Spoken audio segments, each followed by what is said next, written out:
I'm back. Rodrance for the Black and White Network. Well, in Star Wars, there are certain first steps that are taken as you start heading towards the side of the dark side.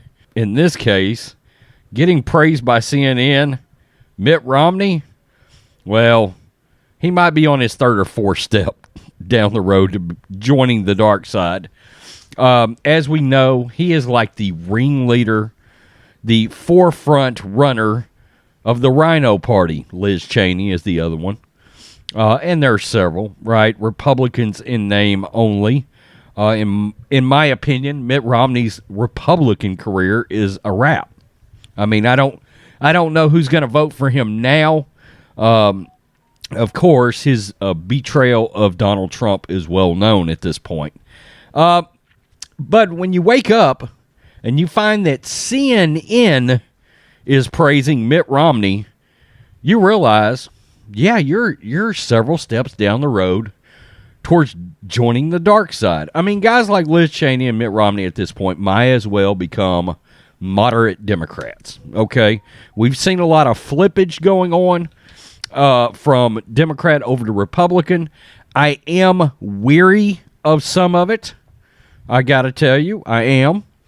I'm concerned about some liberal values coming over to the Republican side.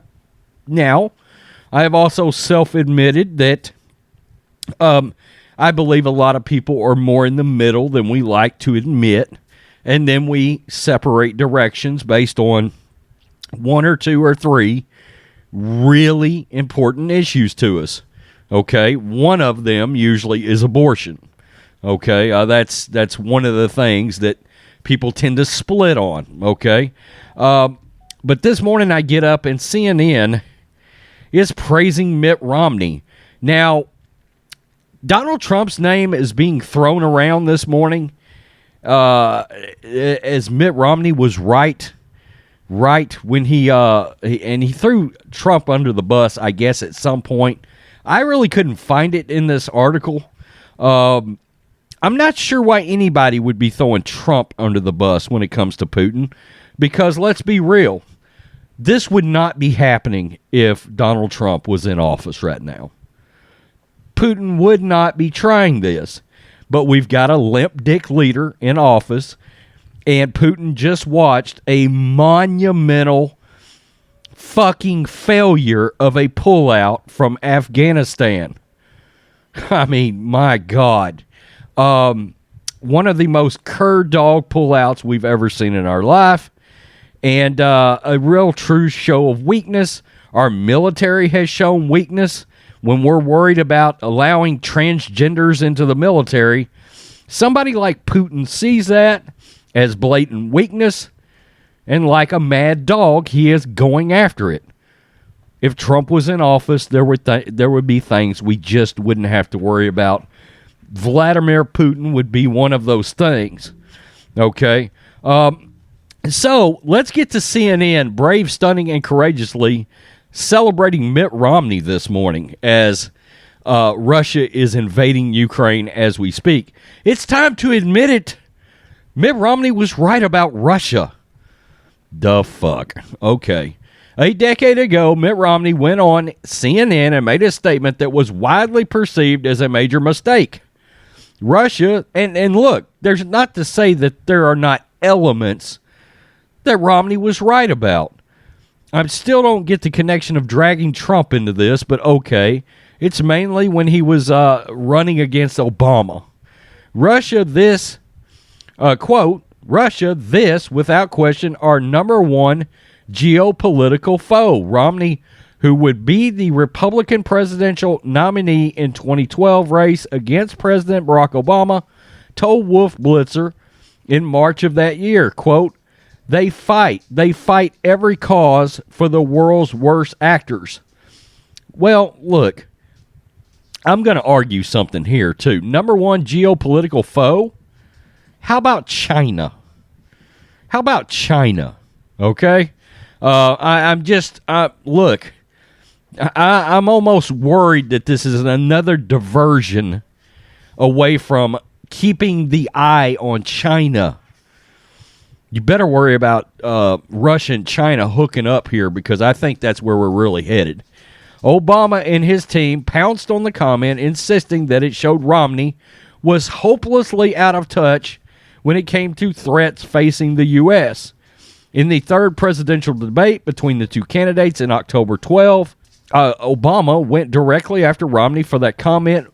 Quote, "When you were asked what's the biggest geopolitical threat facing America, you said Russia, not Al-Qaeda. You said Russia," Obama said.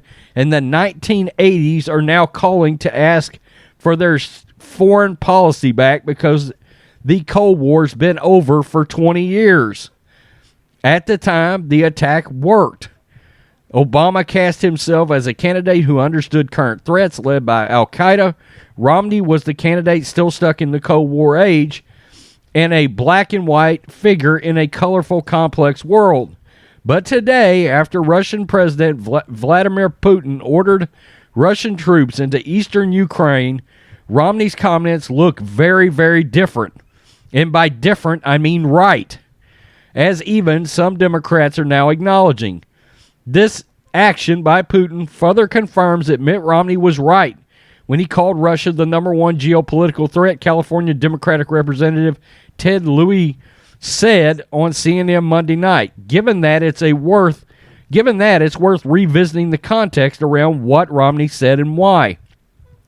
He was reacting to a hot mic moment between Obama and then Russian President Dmitry Medvedev earlier in 2012. In that exchange, Obama told Medvedev that this is my last election, and after my election, I have more flexibility.